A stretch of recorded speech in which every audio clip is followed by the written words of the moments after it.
बिस्मिल्लाहिर्रहमानिर्रहीम। अस्सलाम वालेकुम। आप देख रहे हैं मेरा यूट्यूब चैनल। अब तक आपने मेरे चैनल को सब्सक्राइब नहीं किया तो प्लीज़ सब्सक्राइब कर दें, बेल आइकन को प्रेस कर दें ताकि मेरी आने वाली हर नई वीडियो आपको सबसे पहले मौसूल हो सके। पिछली वीडियो में हमने बात की खाने पीने की आदाब की। इस वीडियो में भी हम खाने पीने से ही रिलेटेड बात करेंगे।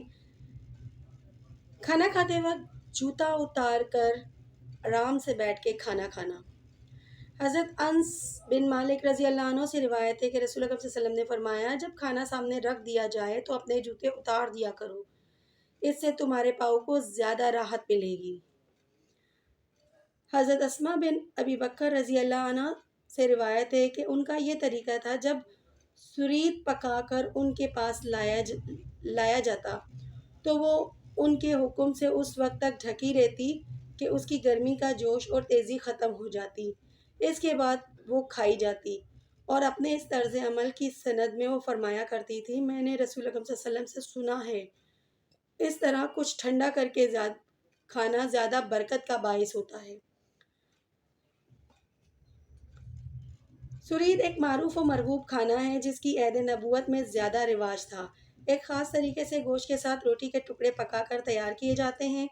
इस रिवायत में अगरचे ख़ास सुरीद का जिक्र है क्योंकि वहाँ यही ज़्यादा पकता था, लेकिन ज़ाहिर है हदीस पाक में जो तालीम दी गई है वो हर पके हुए खाने से मुताल्लिक है कि ज़्यादा गर्म खाना ना खाया जाए।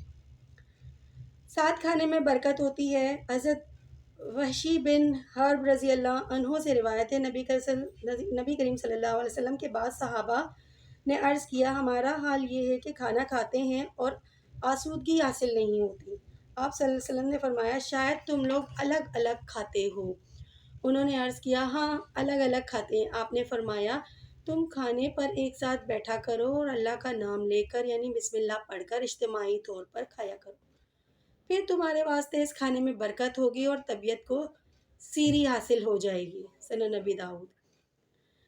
हज़रत जाबिर रज़ी अल्लाह अन्हु से रिवायत है कि मैंने रसूल अकरम सल्लल्लाहु अलैहि वसल्लम से सुना, आप सल्लल्लाहु अलैहि वसल्लम फरमाते थे, एक का खाना दो के लिए काफ़ी हो जाता है और दो का खाना चार के लिए, इसी तरह चार का खाना आठ के लिए काफ़ी हो जाता है।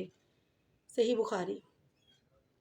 इज्तिमाई तौर पर खाने की ये बरकत जिसका इस हदीस में ज़िक्र किया गया है, इसका हर एक तजुर्बा कर सकता है, बशर्ते ये खाने वालों में इसार की सिफत हो जो हर सच्चे मुसलमान में होनी चाहिए। खाना बर्तन के अतराफ़ और किनारों से खाया जाए, बीच में हाथ ना डाला जाए। हज़रत अब्दुल्ला बिन अब्बास रज़ी अल्लाह अन्हु से रिवायत है, रसूल अकरम सल्लल्लाहु अलैहि वसल्लम की खिदमत में सुरीद से भरी हुई एक लगन आई। आप सल्लल्लाहु अलैहि वसल्लम ने लोगों को इसमें शरीक फरमाया और फरमाया कि इसके अतराफ़ से खाओ, बीच में हाथ ना डालो, क्योंकि बरकत बीच में नाजिल होती है। जामे तिर्मिज़ी। जब तुम में से कोई खाना खाए तो उसे चाहिए कि तिबाक के बालाई हिस्से से यानी बीच से ना खाए, बल्कि नीचे वाले हिस्से यानी किनारे से खाए, क्योंकि बरकत बालाई हिस्से में उतरती है। बरकत दरअसल एक अम्र इलाही है। रसूल अकरम सल्लल्लाहु अलैहि वसल्लम को इसका इदराक होता था और आप सल्लल्लाहु अलैहि वसल्लम महसूस फरमाते थे कि बरकत बराह रास्त खाने के वस्त में नाजिल होती है, यानी बीच में नाजिल होती है, और फिर इसके असरात अतराफ़ की तरफ आते हैं। इसलिए आप सल्लल्लाहु अलैहि वसल्लम ने हिदायत फरमाई कि खाने वाले बर्तन के किनारों से खाते रहें, बीच में हाथ ना डालें। खाने वगैरह में बरकतें नाजिल होने के बारे में अल्लाह ताला का कानून वही है जो पहले था, लेकिन यकीक और इस्तेकाक शर्त है। हज़रत जाबिर रज़ी अल्लाह अन्हु से रिवायत है कि रसूल अकरम सल्लल्लाहु अलैहि वसल्लम ने हिदायत फरमाई, खाने के बाद उंगलियों को चाट लिया जाए और बर्तन भी साफ़ कर लिया जाए। आप सल्लल्लाहु अलैहि वसल्लम ने फरमाया, तुमको मालूम नहीं खाने के किस ज़र्रे और किस जुज़ में बरकत है।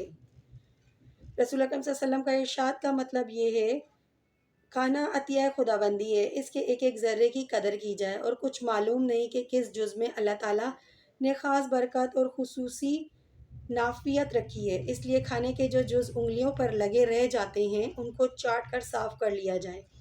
इसी तरह जो कुछ बर्तन में लगा रह जाता है उसको भी अल्लाह का रिज़्क़ समझकर साफ़ कर लेना चाहिए। इसमें अल्लाह के रिज़्क़ की कदरदानी भी है और रब करीम के सामने अपने अमल से अपनी मोहताजी का इजहार भी। मूसा अलैहिस्सलाम ने अल्लाह ताला के हुज़ूर में अर्ज़ की, परवरदिगार, जो कुछ तूने मुझे अता फ़रमाया मैं इसका मोहताज हूँ। دعاؤں میں مجھے بھی یاد رکھیے گا۔ اللہ حافظ۔